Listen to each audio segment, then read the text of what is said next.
Bonjour à toutes et à tous, je suis Benjamin Glusso et suis ravi de vous retrouver une nouvelle fois pour revenir sur l'évolution des marchés d'actions sur le dernier trimestre et surtout sur les choix et les orientations que nous avons privilégiés pour le fonds Portzamparc Opportunité ISR.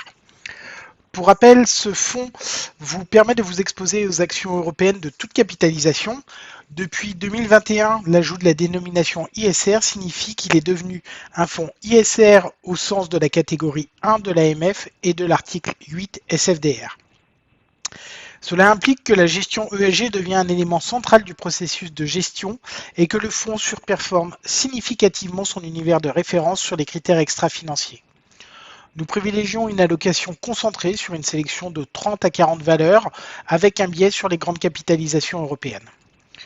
Le process de gestion repose sur 3 piliers fondamentaux. Nous utilisons une approche quantitative basée sur le momentum des cours de bourse et les apports de la finance comportementale.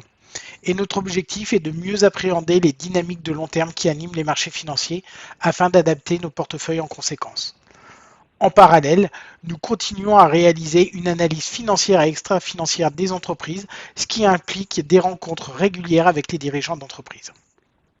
Ce troisième trimestre boursier aura été guidé par les décisions et l'évolution des discours des différentes banques centrales, notamment américaines. En effet, lors de l'annonce d'une quatrième hausse de taux de 75 points de base en juillet, le discours de Jérôme Powell a semblé s'assouplir. En déclarant qu'il ne percevait pas de signe de récession et que l'institution se tenait prête à réduire les hausses de taux le cas échéant, le marché a hâtivement conclu que le resserrement monétaire pourrait s'arrêter plus tôt qu'attendu. Dans le même temps, les intervenants ont choisi de voir le verre à moitié plein lors des publications des différents indicateurs économiques. Ainsi, les niveaux d'inflation record de 9% aux États-Unis et de 8,6% en Europe ont été perçus comme de probables pics, laissant là encore germer l'idée qu'une normalisation du niveau d'inflation pouvait débuter plus rapidement. Il n'en fallait pas plus pour observer une nette détente des rendements au cours de l'été. Ils ont baissé de 3,46% à 2,5% sur le 10 ans américain et de 1,94% à 0,68% pour le Bund allemand. En parallèle, la saison des publications de résultats du premier trimestre fut globalement rassurante. De manière générale, les entreprises ont eu la capacité de maintenir leurs marges en passant des augmentations de prix, et le discours général n'apportait que peu de visibilité sur la suite de l'année 2022. Les entreprises ne constataient pas encore de dégradation de la demande sur leurs marchés respectifs. Ce climat relativement apaisé a favorisé un rebond significatif sur les marchés d'actions. L'Eurostoxx s'adjugeant un peu plus de 8% sur la première moitié du trimestre, cette hausse a été caractérisée par un fort mouvement de normalisation sectorielle. En effet, sous l'impulsion de la baisse des taux, les valeurs de croissance qui avaient été largement délaissées depuis le début de l'année ont amorcé un rebond spectaculaire sous l'impulsion notamment des valeurs du luxe et des valeurs technologiques. A contrario, ce regain d'appétit pour le risque aura fortement pénalisé les valeurs défensives, notamment du secteur des télécommunications ou de la distribution alimentaire. Comme je vous le disais en préambule, la Réserve fédérale américaine aura donné le rythme tout le long de ce trimestre. Sur la seconde partie du trimestre, le changement de décor fut complet. Le point de départ aura été le symposium de Jackson Hole. Le président de la Réserve fédérale profitait de l'occasion pour clarifier l'orientation de la politique monétaire et ne plus laisser place au doute. Nous devons continuer jusqu'à ce que le travail soit fait. Le changement d'orientation des marchés a été tout aussi violent en effaçant quasiment la totalité des gains enregistrés depuis le début du trimestre. Même constat du côté des marchés de taux dont les rendements s'inscrivaient de nouveau en hausse et inscrivant même de nouveau plus haut. La réunion de septembre aura été l'occasion de démontrer cette volonté. En effet, la Banque centrale européenne et la Fed ont toutes deux remonté leur taux de 75 points de base malgré le net ralentissement des indicateurs économiques. On notera que la confiance du consommateur a fortement ralenti au cours du trimestre et que les premiers effets ont commencé à se faire ressentir sur l'économie réelle. Ainsi, plusieurs acteurs du secteur des biens de consommation ont dû revoir à la baisse leurs objectifs. Le plus emblématique fut Nike. Le groupe doit faire face à une forte augmentation de ses stocks et doit multiplier les promotions, ce qui finira par peser sur ses marges. Au final, au cours de ce trimestre très volatile, le positionnement défensif de Portzamparc Opportunité ISR aura permis de limiter le recul à 4,46%. Si nous nous intéressons maintenant à la performance des titres en portefeuille, nous devons évoquer la forte sous-performance de Sanofi. Si les résultats répondaient globalement aux attentes du marché, le groupe a déçu sur deux aspects. Tout d'abord, les autorités de régulation ont demandé l'arrêt total des nouveaux recrutements dans le cadre du développement du tolbétrunib. Cette annonce vient renforcer les doutes des investisseurs quant à la qualité du pipeline de molécules et la capacité à développer de nouveaux relais de croissance. Deuxième élément, le début des premiers procès concernant le Zantac qui débuteront en août 2022. C'était un médicament utilisé contre les brûlures d'estomac et il avait été retiré de la vente depuis 2020. Bien que déjà connu par les investisseurs, ce risque juridique alourdit le climat autour du groupe pharmaceutique qui a perdu plus de 20% au cours du trimestre. Autre secteur en difficulté, celui des énergies renouvelables. Le secteur a souffert d'un début de normalisation des prix de l'énergie.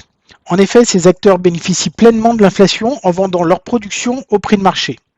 Par ailleurs, les projets annoncés se trouvent de plus en plus régulièrement décalés en raison de la lourdeur administrative qui ralentit la délivrance des différentes autorisations. Ørsted et Solaria ont perdu respectivement 26 et 24,5% sur le trimestre. Du côté des satisfactions, le producteur d'engrais OCI bénéficie pleinement de la localisation de ses sites de production dans des zones où la hausse des prix du gaz a été relativement contenue. États-Unis, Afrique du Nord, Moyen-Orient.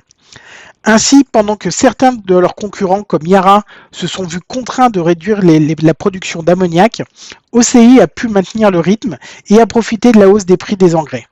Le groupe progresse de 11,8% et nous sommes toujours bien positionnés pour jouer un rôle majeur dans la transition énergétique. Autre acteur, Hermès, le groupe de luxe aura une nouvelle fois surpris le marché par sa résilience. Il publie ainsi une croissance organique de plus de 20% sur le trimestre malgré les nombreux confinements en Chine et les hausses de prix.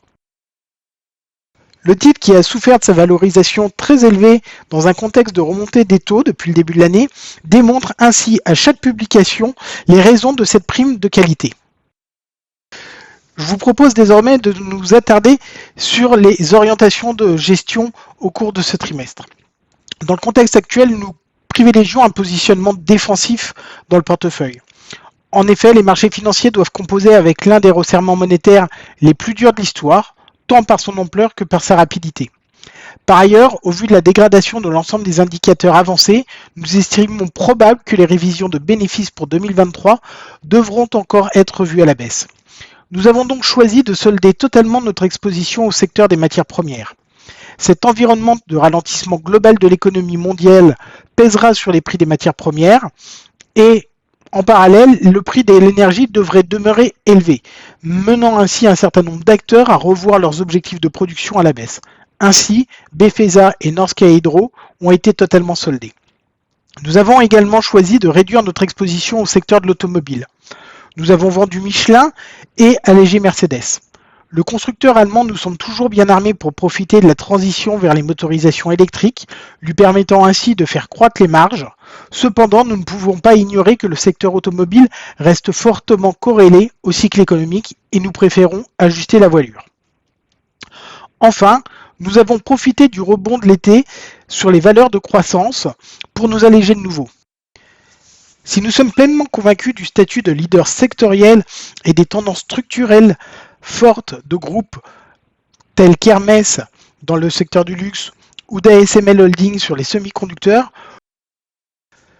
nous ne pouvons ignorer leur valorisation élevée dans un contexte de remontée des taux et dans lequel nous n'envisageons pas de baisse de taux significative à horizon 9-12 mois.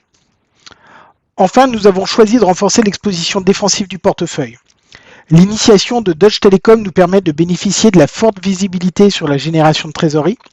En effet, la cession des antennes télécom en Allemagne et la montée en puissance des revenus de T-Mobile aux États-Unis devraient permettre au groupe de se désendetter rapidement et de lui offrir de la flexibilité afin d'accroître le retour aux actionnaires.